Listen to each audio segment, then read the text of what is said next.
ওরা সবাই রেডি হয়ে গেছিল। আমি তখনও দশমীতে কি পরবো সেইটার ট্রায়াল দিচ্ছিলাম। আজ পুজোর শেষ দিন, তাই মনটা সবার খুব খারাপ হচ্ছিল। যদিও এখনো দশমীটা আছে, কিন্তু তাহলেও আজ নবমী এই ভেবে সবার খুব মন খারাপ করছিল। আর আমরা সবাই যদি একটু সাজি, সাজতে আমাদের কারোর বেশিক্ষণ টাইম লাগে না, কিন্তু এই সাজের পর ছবি তুলতে তুলতে আমাদের প্রায় বেলা কাবার হয়ে যায়। আর আমাদের জগদ্ধাত্রী পুজো মানে কোনো সময়সীমা নেই, যখন ইচ্ছে রেডি হও, যখন ইচ্ছা বেরো। আমরা তো প্রায় রাত 12টার পর ভাবি এবার বেরোতে হবে।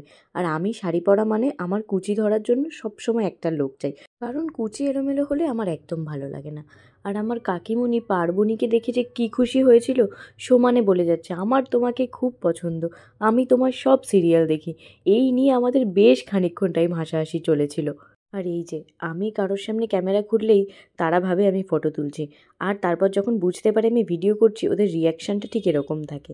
তারপর আমার বন্ধুরা বলছিল এরকম যদি একটা ফ্যামিলি থাকে তাহলে আর বন্ধুর দরকার পড়ে না। সত্যি তাই, ওই জন্যই আমার বন্ধুর সংখ্যা খুব কম। আর যে 2-3 জন আমার বন্ধু আছে তারাও এক প্রকার আমার ফ্যামিলিই হয়ে গেছে। আর আমরা চন্দননগরে থেকেও একটা প্যান্ডেল ঠিক করে দেখি না। প্রত্যেক বছর যাও একটু আধটু দেখি, এবছর তো তাও দেখিনি। আর এগুলো দেখলেই তো খুব পরিমাণে মনটা খারাপ হয়। প্যান্ডেল খুলতে শুরু করে দিয়েছে। আর এই বছর আমরা মামদিকে খুব বেশি মিস করেছি।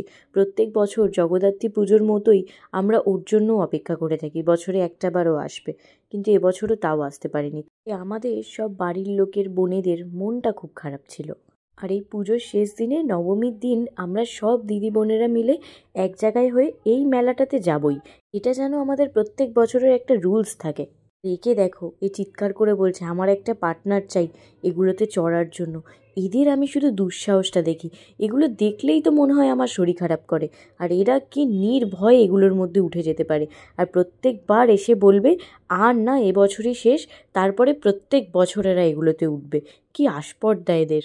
না হয় আমার একটা ভালো ফটো উঠেছে তাই বলে তুমি আমার সাথে এরকম করবে? আর আমরা ফুচকা খাওয়ার পর আমাদের বলছে তোমাদেরকে ডিসকাউন্ট দিয়েছি। আমরা তখন বুঝতে পারলাম ঠিক আছে, তাহলে হয়তো আমাদের সাজগোজটা আজকে ঠিকঠাক হয়েছে। আর প্রত্যেক দিন প্রায় আমি কিছু না কিছু রিয়েলাইজ করতে পারছি। এইবার পুজোয় আমি রিয়েলাইজ করেছি এক্সপেকটেশন না থাকলে মানুষের জীবন সত্যিই সুন্দর হয়ে যায়। আগের বছরও আমার এই দিনে এই সময় কত মানুষের কাছে কত কিছু এক্সপেকটেশন ছিল, এইবার আমার কারোর কাছে কোনো এক্সপেকটেশন ছিল না। এই হয়তো পুজোটা আমার ভালো কেটেছে। আর চন্দননগরের মানুষের কাছে যেন আনন্দ দুঃখ সব মিলেমিশে একাকার হয়ে গেছিল। আজ নবমী, এটা যেমন এক আনন্দের বিষয়, কাল দশমী সেটা যেন খুব দুঃখের একটা বিষয়। গোটা একটা বছর আমাদের অপেক্ষা করে থাকতে হয় এই জগদ্ধাত্রী পুজোর জন্য।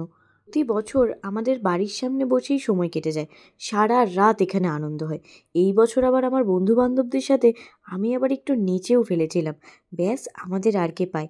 আর দাদারা সব বাইরে থাকবে, আমাদেরকে একটুও বাইরে থাকতে দিচ্ছে না, এটা তো খুব বড় একটা সমস্যা। যদিও তখন 3টে 3:30 বাজে, পরের দিন আবার সকালে উঠে বেরোতে হবে, এই জন্যই আমাদেরকে আর কেউ বাইরে থাকতে দিচ্ছে না। আর আমি বলছি এটাকে তোমরা আমাদের সাথে ঠিক করলে? কত কিছু না পাওয়া আবার কত কিছু পাওয়া মিলিয়ে পুজোটা আমার সবার সাথে বেশ কাটলো।